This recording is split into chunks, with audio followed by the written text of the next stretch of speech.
A police dog picked up a little girl's distress signal, unraveling a criminal plot far more sinister than anyone could have imagined. The animal's sharp instincts would become the only hope standing between a helpless child and a dangerous scheme that threatened more than just a single life. The concourse of Humberto Delgado Airport buzzed like a human beehive. Tourists dragged colorful suitcases, while the sweet aroma of freshly baked pastéis de nata hung in the air, competing with the clinical scent of disinfectant and coffee. Officer João Santos adjusted his public security police uniform and checked the leash of Rex, his 4-year-old canine partner. The German Shepherd held the alert posture that had made him famous within the force, his ears erect, his keen eyes scanning the crowd like a living radar. "Just another quiet patrol, my friend," the officer murmured, running a hand over the dog's glossy coat. Rex responded with a nearly imperceptible wag of his tail, his focus never leaving the flow of passengers. Then it happened. The dog froze, his muscles tensing. João felt the immediate shift in the animal's posture before he even saw what had caused it. Rex locked his gaze on a specific point in the crowd and let out a low whine, almost inaudible amidst the terminal's din. Following the dog's line of sight, the officer spotted a girl, about 9 years old. She wore a faded navy blue coat, far too large for her slender frame. But it was the subtle gesture that sent a chill down Joao's spine. The small hand, held discreetly by her side, fingers forming the universal distress signal every officer was trained to recognize. "Hold on," João whispered, a familiar dread creeping up his spine. The sense of déjà vu transported him, for a moment, to another case, another child, another failure that still haunted his sleepless nights. The girl was with a tall woman with a severe expression who gripped her wrist with excessive force. They were moving toward the international gate, the woman quickening her pace while the child cast desperate glances around her. Rex pulled on the leash with an urgency João had rarely witnessed. The dog's instincts were clearly triggered by something human senses couldn't fully grasp. The officer hesitated for just a second, weighing the consequences of a mistaken approach against the risk of ignoring a silent plea for help. "Let's go," he finally decided, adjusting his holster and moving in the direction the dog was pulling. The crowd seemed to part instinctively before them, as if sensing the silent urgency of the moment. Joao's heart hammered in his chest. If he was wrong, it would be an embarrassment. But if he was right, he couldn't bear the thought of failing again. The woman beside the girl visibly stiffened. Tall, with features as hard as chiseled stone, she tightened her grip on the child's wrist and tried to hurry toward the boarding gate. Rex, however, reacted instinctively. The German Shepherd placed his powerful body in their path, blocking the way with quiet determination, a low, continuous growl rumbling in his chest, a sound João Santos rarely heard his partner make without just cause.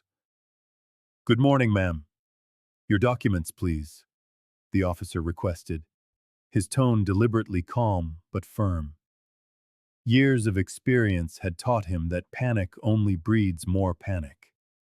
The woman hesitated for a barely perceptible moment before handing over a passport and a diplomatic badge with sharp, jerky movements. João examined the documents with meticulous care. The badge bore the crest of a consulate he had never heard of in all his years of service at Portugal's busiest airport.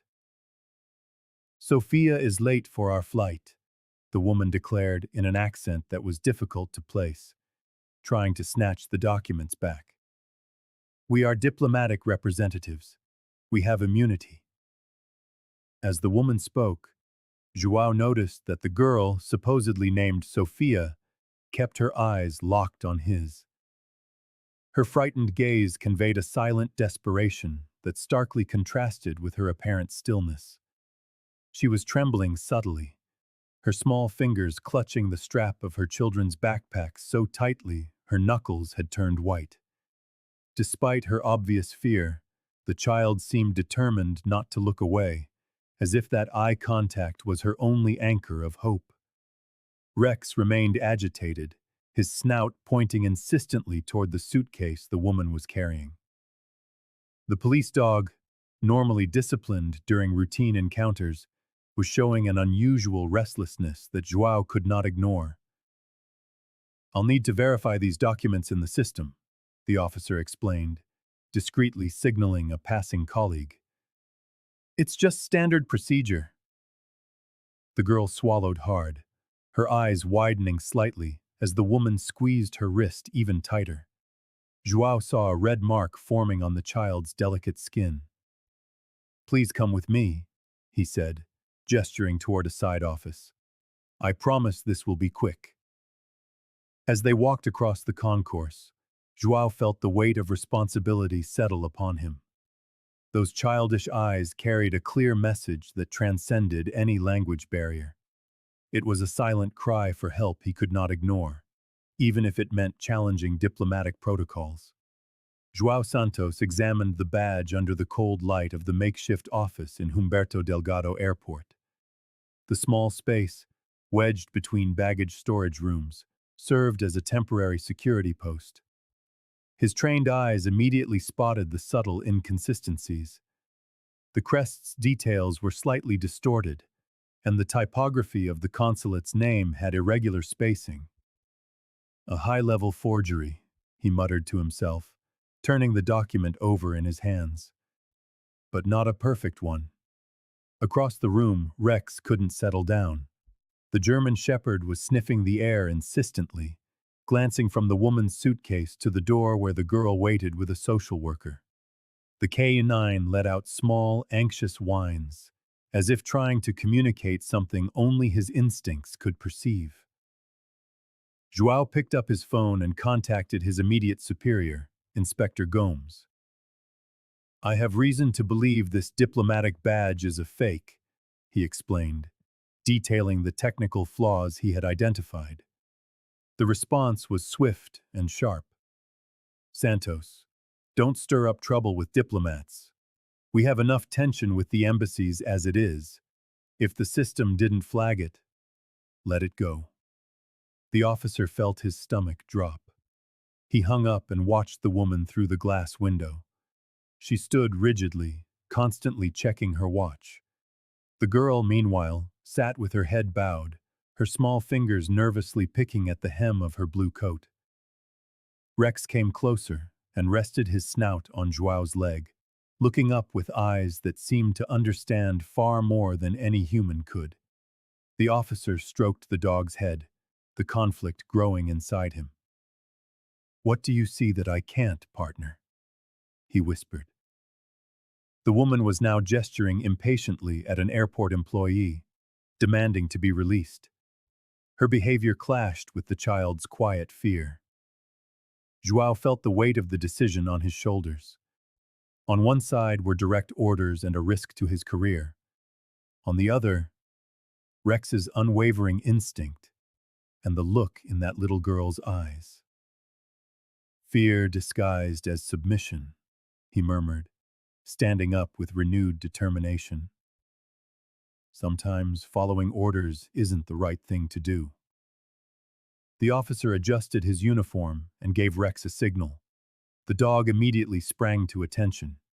Together, they walked toward the door, ready to challenge the very system that was supposed to protect the most vulnerable. João Santos watched helplessly as his superiors cleared the woman in the blue coat. He tried to argue, but the diplomatic badge, despite the inconsistencies he'd noted, seemed to shield her from any deeper questioning. Rex remained restless at his side. His snout pointed insistently in the direction of the frightened little girl. Just then, it happened. With an almost imperceptible movement, the child let a small stuffed toy fall to the floor. The object rolled discreetly, coming to a stop near the officer's feet. João quickly bent down, pretending to tie his shoelace, and scooped up the toy without anyone noticing.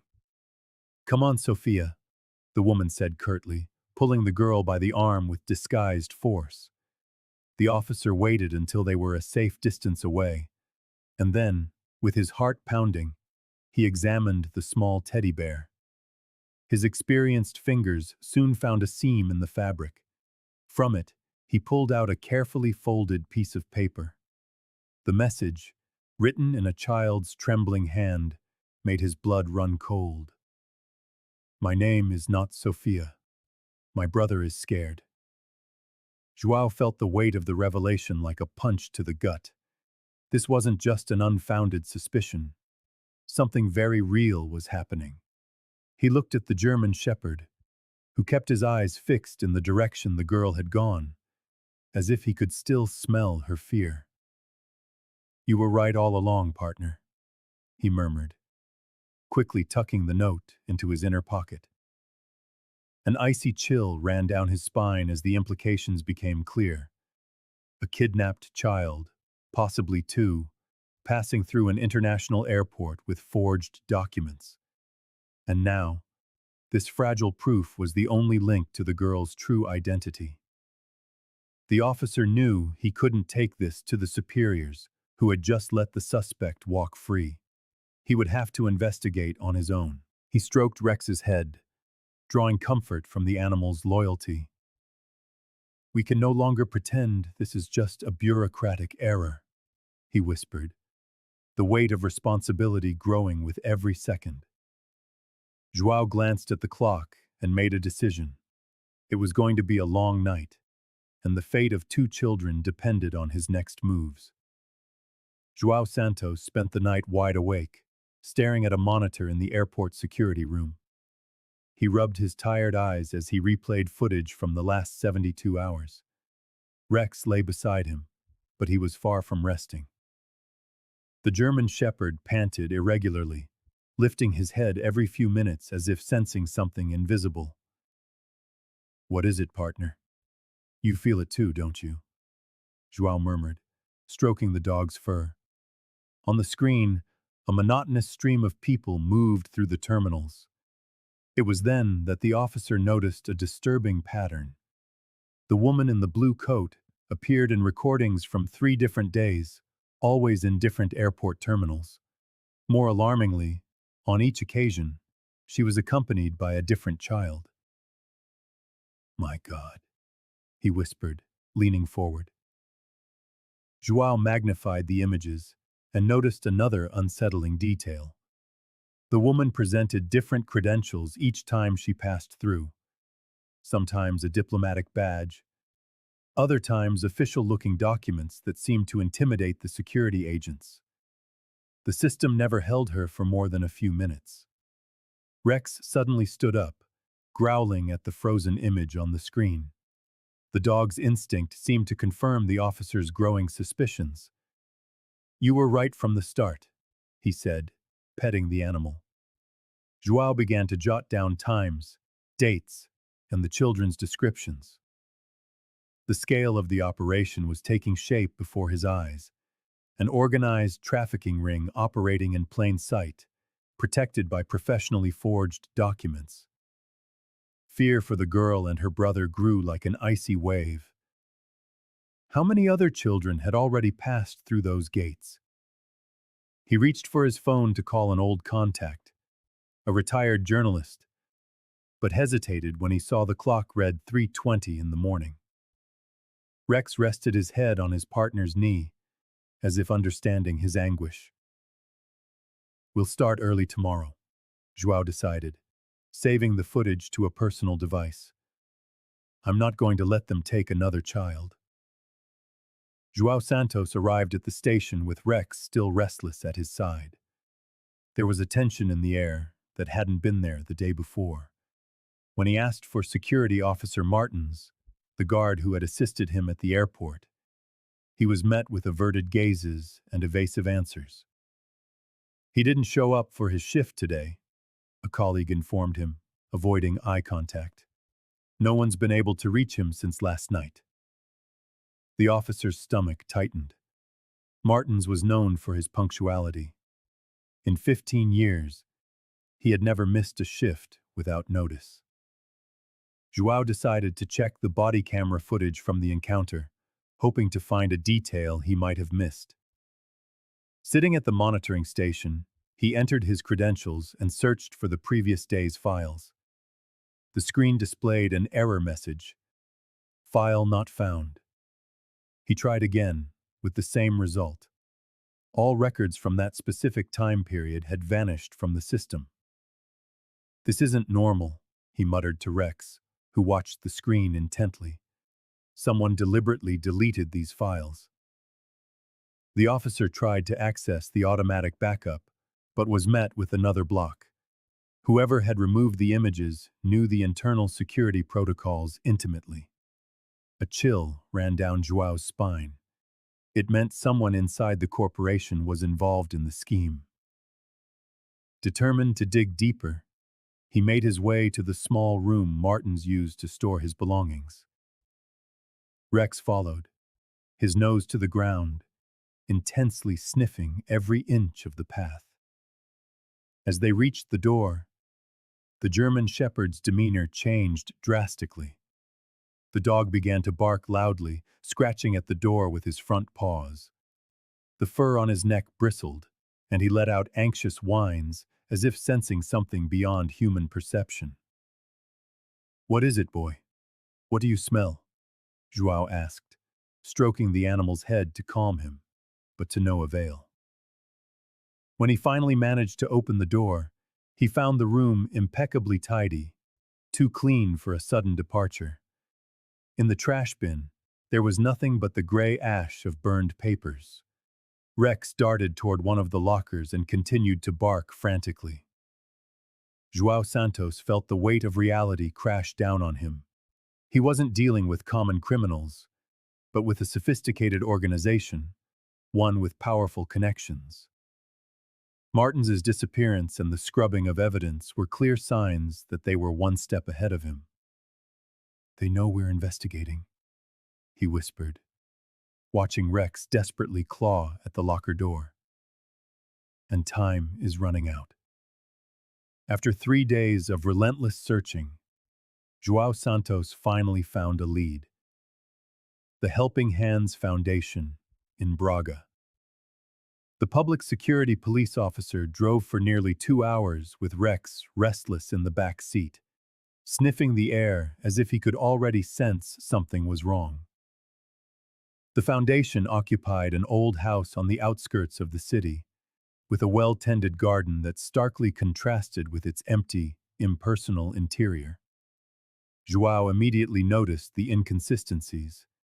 Despite certificates of good standing hanging on the walls, the files showed the institution had changed its address 4 times in the last 2 years. "All our licenses are in order, officer," the director stated, a woman with heavy glasses and a rehearsed smile. "Our work is internationally recognized." As they talked, the officer noted the absence of children's photographs or any visible records of activities. The few employees present seemed scripted, repeating the same phrases about temporary shelter and transition to permanent homes. Rex, normally disciplined during operations, was agitated. The German shepherd persistently sniffed at a locked door at the back of the building, lightly scratching the wood until João called him back with a discreet command. "How many children pass through here each month?" the officer asked, flipping through a registry book with nearly empty pages. "It varies," the director replied, abruptly closing the book. "Our discretion protects the families involved." As they left the premises, João felt eyes following them all the way to the car. Back at the station, he discovered that the foundation received substantial donations from abroad, but had very few documented results. There were also disturbing coincidences. 3 of the children they had taken in had been seen at the airport, with adults carrying diplomatic documents similar to those of the woman in the blue coat. That night, in his apartment, the officer noticed something was wrong with his canine partner. Rex refused his food, lying in the corner of the room with vigilant eyes. In the dead of night, João was awakened by a low whimpering. The dog was crying as he never had before, trembling slightly. "What did you sense in there, my friend?" he whispered, stroking the animal's fur. Rex's behavior remained concerning the next morning. The vet found nothing physically wrong, suggesting it might be an emotional reaction. João knew his partner well. Something at that foundation had deeply disturbed the animal's instincts, and that only strengthened his suspicion that they were on the right path to finding Mariana and her brother. With the investigation facing internal roadblocks, João Santos decided to seek help from outside the corporation. He had heard of Eulalia Martins, a retired journalist whose name still sent shivers down the spines of corrupt politicians. After 3 calls and 1 coded message, he managed to arrange a discreet meeting at a pastry shop near the Tagus River. Eulalia arrived punctually, carrying a time-worn briefcase. Her eyes, though aged, still held the sharp, insightful glint that had made her a legend in Lisbon's newsrooms. "I recognized the pattern as soon as I saw the news," the journalist said, pushing an untouched coffee aside. "Back in '83, I investigated a similar network. Children would disappear from poor villages and reappear abroad with new documents." João watched as she discreetly spread yellowed photographs across the table. Children with empty stares, adults with forced smiles, official stamps on clearly doctored papers. "I managed to save a few, but the case was buried. Someone powerful was involved," Eulalia continued, her voice trembling slightly. "Look at this pattern. They change the names. They invent stories of abandonment. They forge parental consents." A knot formed in the officer's stomach as he recognized the unsettling similarities to Mariana's case. The journalist pointed to a series of documents where the same official appeared as a witness in adoptions that took place in different regions of the country. "This is just the tip of the iceberg," Eulalia murmured, adjusting her glasses. "There are fake families that appear repeatedly in fast-tracked processes. Children who vanish in a matter of weeks, without a trace." João leafed through the files with growing dread. Some of the faces vaguely resembled other children he had seen at the airport in recent weeks.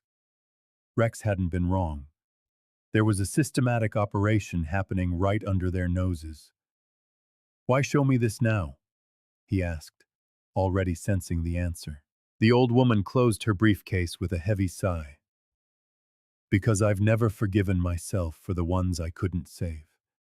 And because you and your dog are the first real hope I've seen in decades."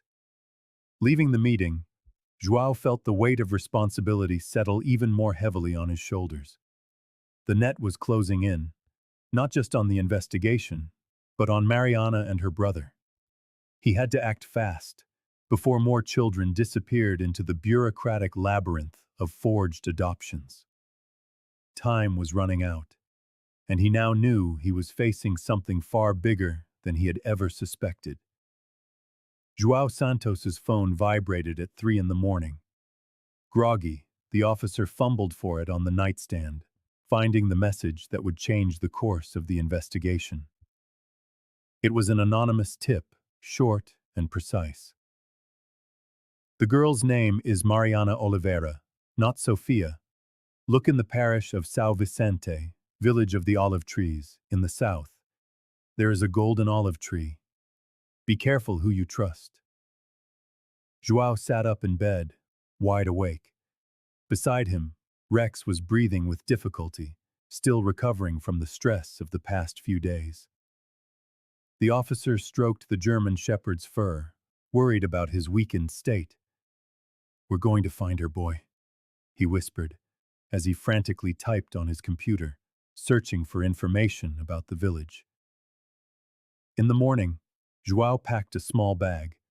Among the items recovered from the girl's belongings, he found a delicate scarf with the scent of lavender.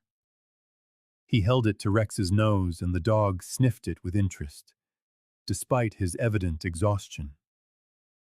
"This will help us find her," the officer said, carefully stowing the fabric away. On the way south, João drove in thought. The road wound through green hills, but his mind was far from the landscape. He remembered the frightened look in Mariana's eyes at the airport, the note hidden in her stuffed toy. How had such a small child found so much courage? Rex slept in the back seat, occasionally whimpering in his sleep. Louise, the vet, had recommended complete rest, but João knew his canine partner would never agree to be left behind. The animal's loyalty was something that still amazed him, even after years together. From time to time, João would take out the lavender-scented scarf and inhale deeply. The delicate fragrance seemed to tell stories of an interrupted childhood, of flowery fields and games in the sun, everything that had been stolen from Mariana. He called Dona Eulalia during a stop. The retired journalist promised to research the mentioned parish and send any relevant information. "Be careful, João," she warned. "If this network is as large as we suspect, they could be watching your every move." The officer thanked her and hung up, glancing at Rex, who was now awake, looking out the window with attentive eyes, despite his physical weariness. The dog seemed to understand the gravity of the situation. "We're going to find her," João repeated, more to himself than to Rex. "And her brother." He resumed the journey with renewed determination. In the glove compartment, he kept the drawing of the golden olive tree that had accompanied the tip. That symbol, for some reason, felt familiar. Perhaps it was just a coincidence, but João had learned that in investigations like this, coincidences rarely existed. The road stretched out before him, leading him closer to answers, and he hoped, closer to saving Mariana in time. The village seemed suspended in time, with its stone houses and narrow streets winding between ancient olive groves. João Santos parked his vehicle in the central square, where the locals immediately stopped their activities to watch the stranger. Rex, still visibly weakened by his experience, stayed alert by the officer's side. "We're looking for information about 2 children," João explained, showing a photograph of Mariana and her brother. The villagers exchanged wary glances, closing themselves off in a protective silence that seemed as old as the walls surrounding the town. A gray-haired woman shook her head. "We don't know those children," she stated flatly, as others murmured in agreement. João sensed that something deeper fueled their mistrust. Perhaps fear, perhaps shame for not having been able to protect their own. Mariana, who had remained quiet in the back of the car, slowly got out. The girl looked at the houses with a mixture of familiarity and longing. Suddenly, as if seized by an unexpected courage, she began to sing a verse of a fado in a trembling voice, a song of longing and the sea. The effect was immediate. An elderly woman, leaning on a dark wooden cane, looked up, her eyes welling with tears. Her gaze met Mariana's, and without a word, she made a discreet gesture for them to follow. Rex, sensing the shift in the atmosphere, gave a slight wag of his tail. They followed the old woman along a winding path that led to a hill. At the top, one olive tree stood out from the rest. Its leaves reflected the sun with an unusual golden sheen. "The sacred tree of the Oliveira family," the old woman whispered, finally breaking the silence. "They have cared for it for generations." Under the tree's shade, João found a small wooden box buried among the roots. Inside were yellowed photographs of Mariana and her brother, with their biological parents, birth certificates, and a diary that recounted the children's disappearance 3 months prior. Men and women came with official papers, the old woman explained, as tears streamed down her wrinkled face. They said it was temporary, for medical treatment in the capital. They never came back. João felt the weight of responsibility crushing his chest. This was not just a police case. It was the fate of 2 children torn from their roots. As Mariana stroked the trunk of the golden olive tree, the officer understood that he had become the only link between her stolen past and a future that had to be reclaimed. Rex, as if sensing the gravity of the moment, leaned gently against Mariana's leg, offering the silent comfort that only animals can provide. The light rain falling over Lisbon seemed to wash the streets clean, but it couldn't wash away João Santos's worries. As he drove back to the capital, with Rex asleep in the back seat, his phone buzzed insistently. The number was unsaved, but something about the area code felt familiar. He pulled over near a cafe, left the window cracked for Rex, and answered the call. The voice on the other end was unmistakable. "We need to talk, João. I know about the girl from the airport."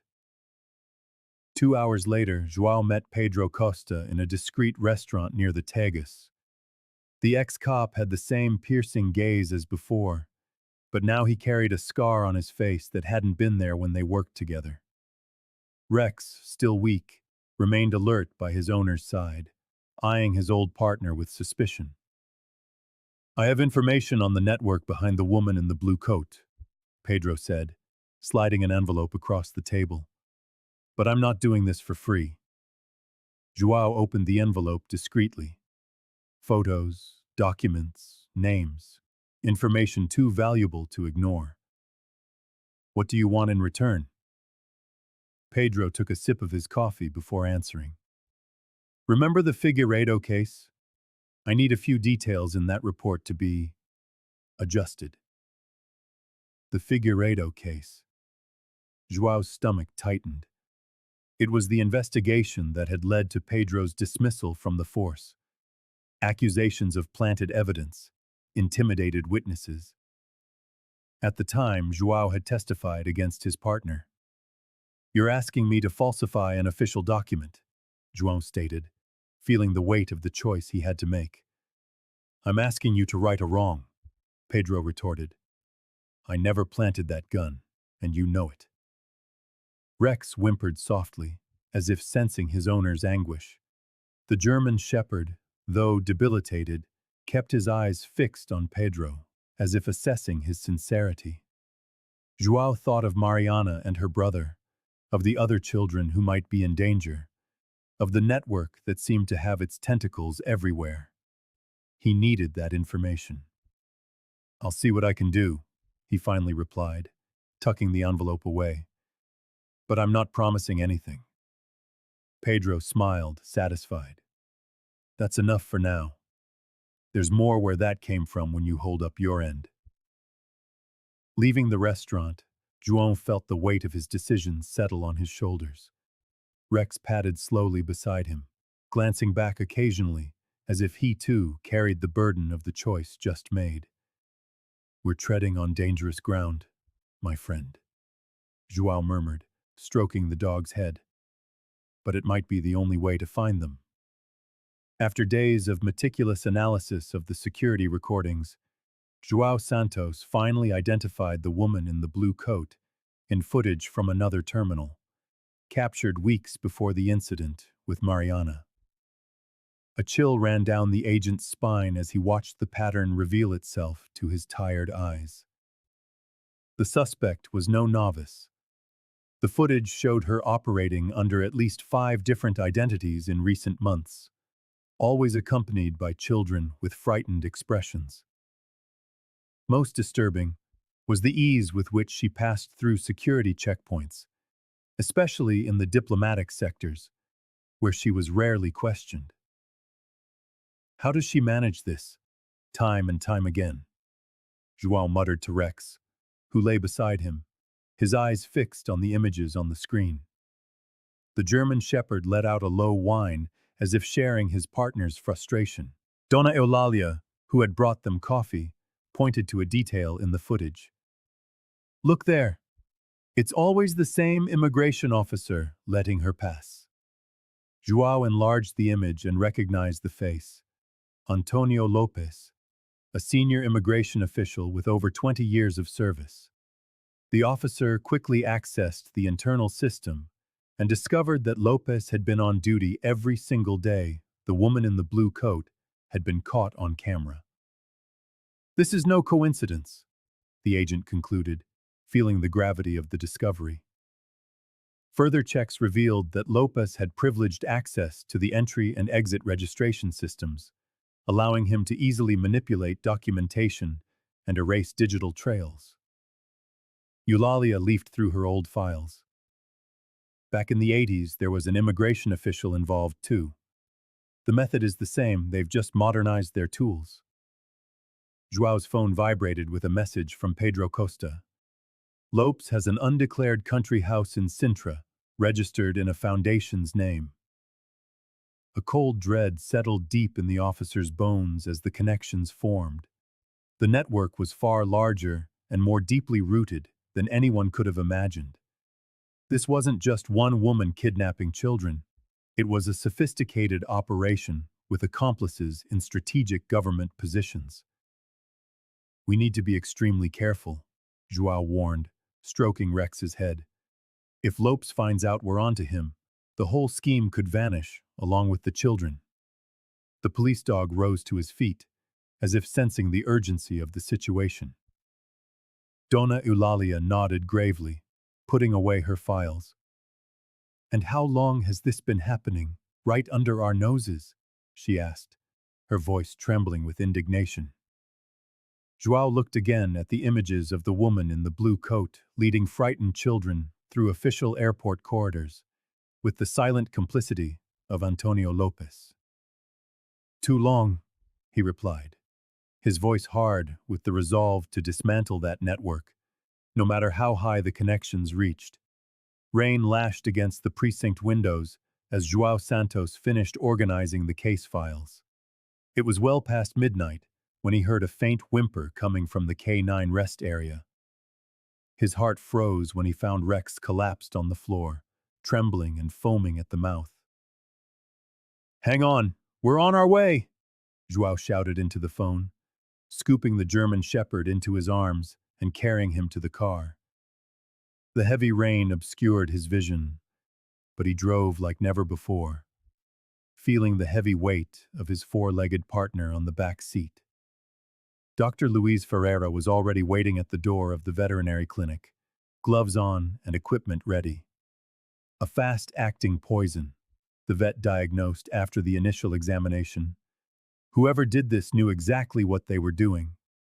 For the next 3 hours, João sat in the clinic's cold hallway, alternating between silent prayers and calls to his contacts. Who could have accessed Rex's food? Who knew enough about the investigation to try and silence even the dog? "We've managed to stabilize him," Dr. Luis finally announced, emerging from the procedure room, his coat stained. "But I have to be honest. The poisoning will leave permanent damage. His sense of smell has been compromised, and he'll likely have respiratory problems for the rest of his life." The words hit João like a punch to the gut. He approached his canine friend, now connected to tubes and IV drips, and gently stroked his head.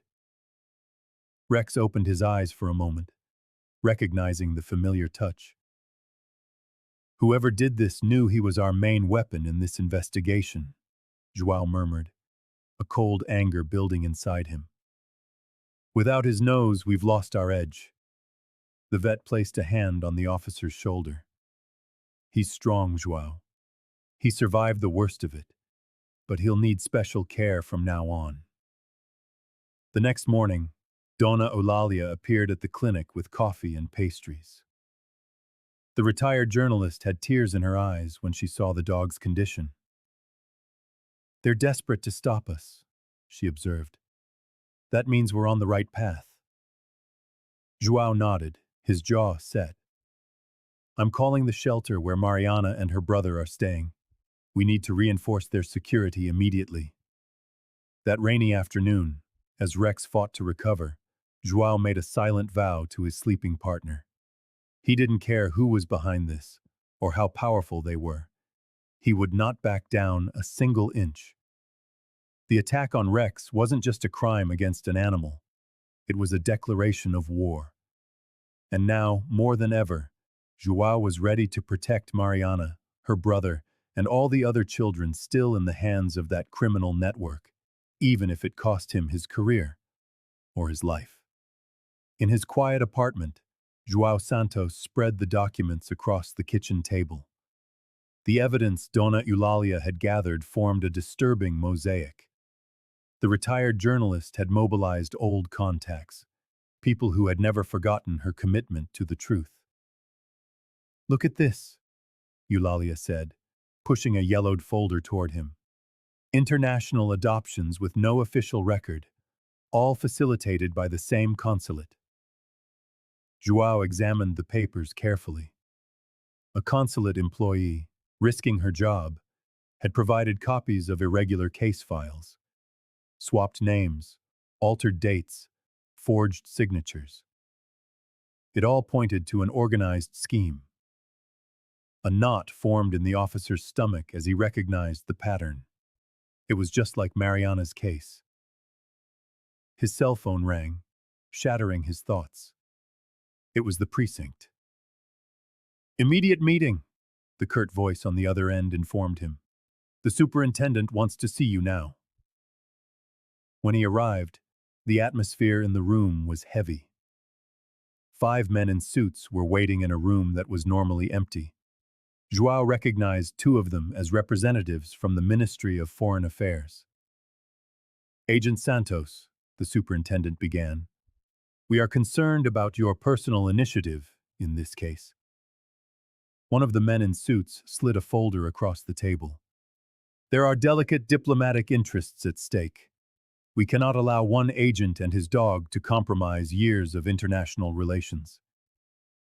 We're talking about missing children, João argued, feeling his blood begin to boil. About human trafficking. We're talking about serious accusations without concrete proof, the superintendent cut in. Your emotional involvement is clouding your judgment. The meeting proceeded like an informal tribunal. Every piece of evidence João presented was minimized. Every argument countered with bureaucracy. The message was clear.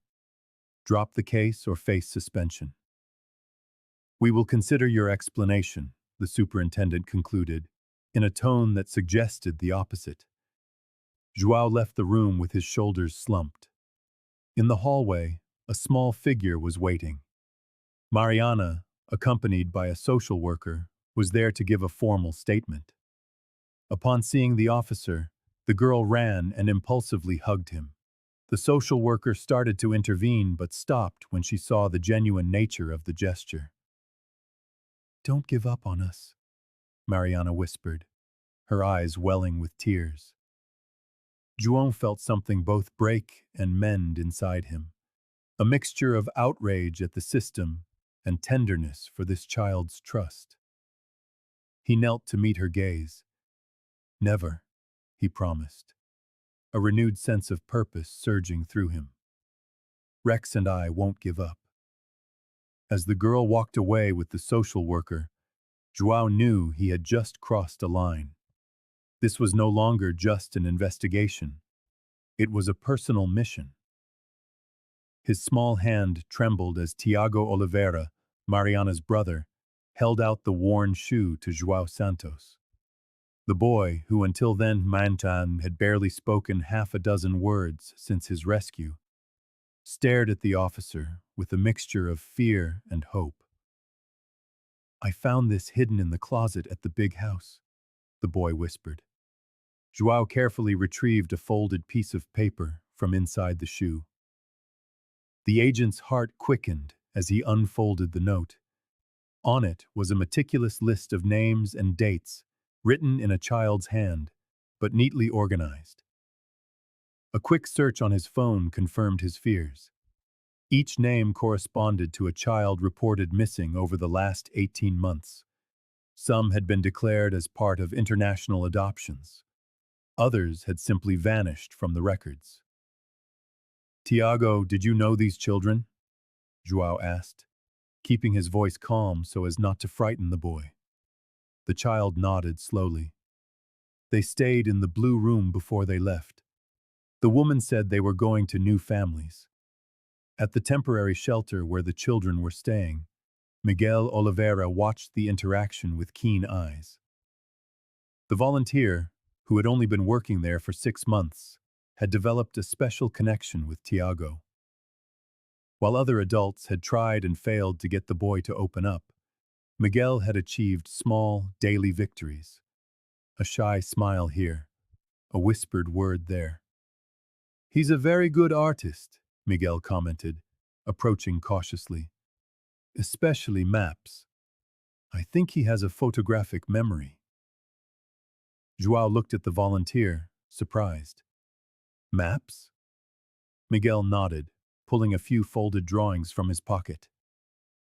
"He gave me these last night. It looks like the layout of a large house with windows and doors marked." The officer examined the drawings with growing admiration. Here, potentially, was the floor plan of the house where the children were held before being sent to unknown destinations. With this, and the list of names, they finally had concrete evidence to expand the investigation. Meanwhile, Tiago moved closer to Miguel, taking his hand with confidence. The bond between them was undeniable. In the volunteer, the boy had found a father figure who gave him a sense of security amidst the chaos. "He told me about the songs his sister used to sing to calm him on difficult nights," Miguel said in a low voice. "I believe that memory is what kept him strong through all of this." João carefully put away the note and the drawings. With this new information, the net was beginning to tighten around the trafficking ring. As he watched Miguel and Tiago, the officer felt a glimmer of hope. Perhaps in the midst of so much pain, new bonds of affection could still flourish. Lisbon's central square was decorated with colorful banners for the traditional summer fair. João Santos and Dona Eulalia had meticulously planned this moment, knowing it was their best chance to expose the truth. Reporters from various newspapers, concerned families, and even a few officers from the public security police who secretly supported their cause formed a semicircle before a small, makeshift stage. "Are you sure you want to do this?" João asked, kneeling to meet Mariana's eyes. The girl, her gaze fixed on the crowd, simply nodded. Her face held a determination that seemed impossible for someone so young. Dona Eulalia adjusted the microphone, and the retired journalist began to speak about the missing children in Portugal. The audience listened intently, but when Mariana stepped onto the stage, a profound silence fell over the square. Her voice, trembling at first, grew stronger as she described the woman in the blue coat, the methods used to intimidate the children, and the places they had been taken. "She said no one would believe us," Mariana said, tears streaming down her face. "That we were just unimportant children." Rex, still weak from the poisoning, lay near the stage. The German shepherd would occasionally lift his head, as if to ensure his young charge was safe. João scanned the crowd, fearing retaliation from those involved in the scheme.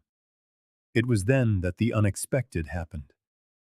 From a group of children brought by staff from a care foundation, a boy of about 8 broke away from his guardians. He ran desperately through the crowd, dodging surprised adults until he reached João. "Rex!" the boy cried, throwing himself down beside the police dog and hugging him tightly. The animal, recognizing the boy, licked his face as he wagged his tail weakly. Dozens of cell phones captured the moment. The emotion was palpable as the boy explained, between sobs, how Rex had tried to help him months earlier during an encounter at the airport that had been quickly covered up. Within hours, the images went viral. The video of the child embracing the weakened dog, combined with Mariana's courageous testimony, created a wave of public outrage that no authority could ignore. "Now they will have to listen," Dona Eulalia said, placing a hand on Joao's shoulder as they watched the crowd swell. "Some stories demand to be told, no matter who tries to silence them." The officer nodded, feeling the weight of responsibility, and for the first time, a glimmer of hope that justice might finally be within reach. The courtroom fell silent as Mariana Oliveira entered. Her tentative footsteps echoed on the polished wooden floor. The judge, who had previously recommended dismissing the case, could no longer ignore the pressure of public opinion following the coverage of the traditional fair. João Santos watched intently from the back of the room, the burden of his duty heavy on his shoulders. Rex couldn't be with him, still recovering from the poisoning.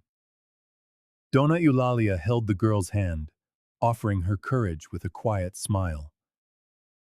"Can you tell us about the golden olive tree?" the magistrate asked, leaning forward. In a voice that trembled but held firm, the little girl described details only someone who had lived in that village could know. The century-old olive tree painted gold during the summer festivals, the traditional songs they sang around it, and how the local parish priest would bless the children beneath its branches. "And what else do you remember about your home?" the judge continued, visibly moved. "The St. Christopher medals my grandmother hung on the doors," she replied, "and the smell of lavender my mother put in our clothes." Each detail Mariana provided was another piece of the puzzle, forming an irrefutable picture. João felt a lump form in his throat, witnessing the courage of a little girl facing her fears to save other children. Meanwhile, at the airport, Antonio Lopez was trying to board a flight with forged documents. Pressured by the mounting evidence and media exposure, he had hastily gathered a few belongings and enough euros to disappear. He hadn't, however, counted on the vigilance of João's colleagues, who intercepted him just before he reached passport control. "I have valuable information," he bargained desperately as the handcuffs closed around his wrists. "I can give you bigger names." And so the network began to crumble. Each testimony revealed new accomplices, including an aide from the Ministry of Justice and 2 foreign diplomats. The operation spanned 3 countries, with connections that stunned even the most seasoned investigators. João received the news via a text message while still in the courtroom. He felt a mixture of relief and apprehension. Justice was finally moving forward, but the scale of the criminal enterprise was terrifying. At the end of the hearing, Mariana ran to embrace him. "Thank you for believing me," she whispered. The officer smiled, his thoughts turning to Rex and how it had all begun with a simple signal, a gesture captured only by the German shepherd's instinct. Sometimes, justice depended on the sharper senses that humans too often ignored. João Santos's victory in the child trafficking investigation came at an unexpected price. In the precinct hallways, congratulations were replaced by silence. Colleagues who once shared coffee now averted their gaze as he passed, whispering about how he had become politically dangerous by exposing important figures.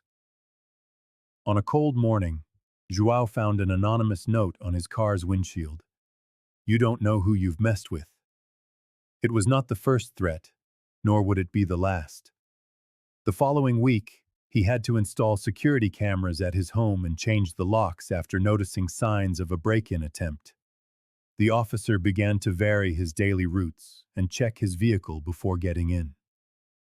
Rex, still weakened by the poison, had become more vigilant, his compromised health doing little to dull his protective instincts. The veteran veterinarian, Dr. Luis, visited them regularly, bringing special medication for the German Shepherd and words of encouragement for João. You saved those children, the doctor would remind him. Not everyone has the courage to stand up to the system. One afternoon, while walking Rex in the park, João noticed how the elderly would give him a subtle nod, and mothers would squeeze his hand as they passed. One woman even left a plate of homemade sweets on his doorstep with a simple note. Thank you for protecting our little ones.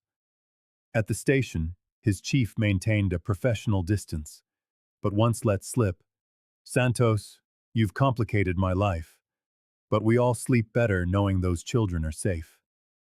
Pedro Costa, his former partner, showed up at his house one night.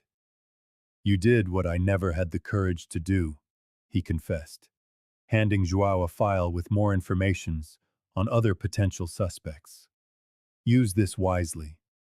Some of these names are too powerful to confront directly. In his most solitary moments, João would sit beside Rex, stroking his ears as the dog rested. Despite his slow recovery, the animal maintained that piercing gaze, as if to say they would do it all again if they had to. A photograph of Mariana and her brother, now somewhere safe, held a prominent place on his bookshelf. Sometimes, João would look at it for long minutes, remembering the distress signal that only Rex had noticed that day at the airport. We did the right thing, partner, he would murmur to the dog, who would respond with a faint wag of his tail. Not everyone needs to know everything that happened. What's important is that they're safe now. And in that shared silence between man and beast, there was an unshakable certainty that no threat could erase. The truth, however inconvenient, was the only path forward. In the tea room of a small guest house, Dona Eulalia Martins held Mariana's hands with a tenderness that went beyond a journalist's empathy. Her tear-filled eyes betrayed an old pain, one she had carried for decades. The girl, now more confident, waited patiently as the old woman gathered the courage to share what she had never told anyone. In 1983, I also had a daughter, the retired journalist began, her voice thick with emotion. Her name was Clara. I was young, single, and had no means. They told me it would be temporary, just until I could find a steady job. Eulalia took a deep breath before continuing. I never saw her again. Years later, I found out she had been sent abroad with falsified documents. Mariana squeezed the old woman's hands, a role reversal where the child now comforted the adult. The silence between them was heavy with the weight of interrupted stories and impossible reunions. I see in you a second chance, Eulalia confessed, wiping away a tear. Not just for me, but for all the mothers who were never able to tell their side of the story. I promise I will fight until my last day to ensure no other child is torn away like that. Meanwhile, at the temporary shelter, Miguel Oliveira was meeting with a social worker. The volunteer, who had formed a special bond with Mariana's brother during the weeks of crisis, listened intently to the formal proposal. Could he take on temporary guardianship of the boy, with the possibility of permanent adoption? I never imagined starting a family this way, Miguel confessed, watching the boy play in the garden. But it feels like he chose me as much as I chose him. In the village where the Oliveira siblings were born, news of their return spread like wind through the olive groves. The community, once shuttered by fear and mistrust, was now mobilizing. Women prepared caldo verde in enormous pots.